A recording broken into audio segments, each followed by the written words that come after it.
అందరికీ నమస్కారం. నేను మీ సోదరి డాక్టర్ కల్పన పంచుమర్తి.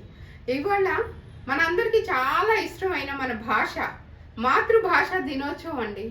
ఇవాళ మాతృభాష దినోత్సవ సందర్భంగా ఈ వీడియో చూస్తున్న మీ అందరికీ కూడా మాతృభాష దినోత్సవ శుభాకాంక్షలు.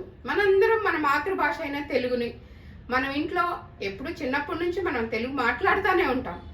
కాబట్టి ఇప్పుడు ఈ రోజుల్లో అందరూ ఇంగ్లీష్ మీడియం అని తెలుగుని ద్వితీయ భాషగా ప్రథమ భాషగా ఇంగ్లీష్ దాకా వచ్చేసాం. విచ్ ఈజ్ నాట్ కరెక్ట్ అని మనందరికీ అనిపిస్తుంది కదా. మాతృభాష మన అమ్మ కొంగు పట్టుకొని మొట్టమొదటిగా మనం అమ్మ అన్న పదాన్ని మనం అందరూ బాల్యం నుంచే ఉచ్చరిస్తూనే ఉంటాం. మాతృమూర్తిని, మాతృభాషని, అలాగే మన మాతృ దేశాన్ని కూడా మనం మర్చిపోకూడదు. అది మన సంప్రదాయానికి, మన వారసత్వ సంప్రదాయానికి ప్రతీక. ఈ మూడు, మాతృమూర్తి, మాతృభాష, మాతృభూమి, ఈ మూడు మన సంస్కృతి సంప్రదాయాలకి ప్రతీక. మన ఉనికికి అర్థం చెప్పేదే ఈ మూడు, మన మాతృభాష, మన మాతృభూమి, మన మాతృమూర్తి. కాబట్టి అందరం ఇళ్లలో తెలుగు మాట్లాడుకుందాం, పిల్లలకి తెలుగు నేర్పిద్దాం. స్కూల్లో కూడా ఎక్కువగా పరభాషను నేర్చుకోవద్దని ఎప్పుడూ అనట్లే. ఎందుకంటే బయటకు వెళ్ళినప్పుడు, విదేశాలకు వెళ్ళినప్పుడు పరభాష అవసరం, కమ్యూనికేషన్ స్కిల్స్ అవసరం. పరభాష మీద ఎంత ప్రేమ ఉందో మన మాతృభాష మీద కూడా అంతే ప్రేమతో ఉండి తెలుగు భాష అంటే తెలుగు భాషని ప్రపంచవ్యాప్తంగా తెలుగు వారు లేని రాష్ట్రము, ఖండము, దేశాలు లేవు. ఎక్కడ చూసినా అంటే ఫస్ట్ కాకపోయినా సెకండ్ లార్జెస్ట్ క్రౌడ్ తెలుగు వారే ఉన్నారు కాబట్టి, తెలుగు మాట్లాడే వాళ్ళే ఉన్నారు కాబట్టి, ఈవెన్ యునైటెడ్ స్టేట్స్ ఆఫ్ అమెరికాలో కూడా తెలుగు వారే ఎక్కువ అండి.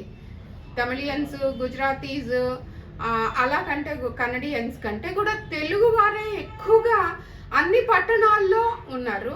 వాళ్ళందరూ ఒక భాషోద్యమం చేస్తూ తెలుగు భాష అని మాట్లాడే వాళ్ళందరూ, తెలుగు వారందరూ ఒక యూనిట్గా ఏర్పడి బాగా మంచిగా సాంస్కృతిక కార్యక్రమాలు చేసుకోవటం కానీ, తెలుగు భాషలో మరింతగా వాళ్ళు యూనిటీని తీసుకొచ్చి భాషకు ఒక ప్రత్యేకంగా, తెలుగు భాష తెలుగు వారంటే ఒక ప్రత్యేకం. తెలుగు భాష, తెలుగు వారు, తెలుగు దేశం, తెలుగు అసలు ఆ మూడు అక్షరాలు తెలుగులోనే మన సంస్కృతి సంప్రదాయాలన్నీ మిళితమై ఉన్నాయండి. సో మాతృభాష దినోత్సవ సందర్భంగా మన పిల్లలకి మన ఇంట్లో మమ్మీ డాడీ సంస్కృతి తీసేద్దాం, అమ్మ నాన్న సంస్కృతి ఎక్కువగా తీసుకొద్దాం. మనం ఇంట్లో తల్లి తండ్రి తెలుగులో మాట్లాడుకోవటం అలవాటు చేసుకుంటే పిల్లలందరూ కూడా తెలుగులోనే మాట్లాడతారు. తెలుగు భాషలో కావ్యాలు, పద్యాలు, పాటలు ఎన్ని కావాలంటే అసలు అది ఒక పెద్ద ప్రపంచం. తెలుగు భాష అమ్మ ఆవకాయ తెలుగు భాషని మనం అసలు ఎప్పటికీ మర్చిపోలేమండి. అది మనకి ఎప్పటికీ బోర్ కొట్టదు కూడా. కష్టాల్లో ఉన్నప్పుడు, కన్నీళ్ళలో ఉన్నప్పుడు కూడా మనతో తెలుగు మాట్లాడే వాళ్ళు, అంటే సుదూర తీరాల్లో ఉన్న, దూర ప్రాంతాల్లో ఉన్న వాళ్ళు కూడా తెలుగు వారు వచ్చి తెలుగులో మనల్ని కొంచెం అనునయించేటట్టుగా మాట్లాడితే కూడా మనకి ఎంతో ఉపశాంతిగా ఉంటుంది. తెలుగు భాష వింటేనే ఆ ఇంపుతనం వస్తుంది. సో మనందరం తెలుగు భాష మాట్లాడదాం, మన భాషని మనం పరిరక్షించుకుందాం. తెలుగు భాష అంటే మాటల సమూహం, సమాహారం కాదండి. తెలుగు భాష అంటే మన భావాల, ఆత్మీయ బంధాల సమూహం. సో మన భాషను మనమే పరిరక్షించుకుందాం. మన భాషను మనం ఇళ్లలో పిల్లలకి, ముందు తరం పిల్లలకి కూడా మనం బాగా దీని మీద ఇంట్రెస్ట్ పెంచే విధంగా మనం ఇంట్లో ప్రయత్నం చేద్దాం. మనందరం తెలుగులోనే మాట్లాడుకుందాం, తెలుగులోనే ఎక్కువగా కమ్యూనికేట్ చేసుకుందాం, ఉత్తరాలు రాసుకుందాం. ఎక్కువగా తెలుగు సినిమాలు, తెలుగు సీరియళ్ళు, తెలుగు పద్యాలు, తెలుగు కావ్యాలు, తెలుగులో తెలుగు భాష వింటేనే కడుపు నిండిపోతుంది మనకి.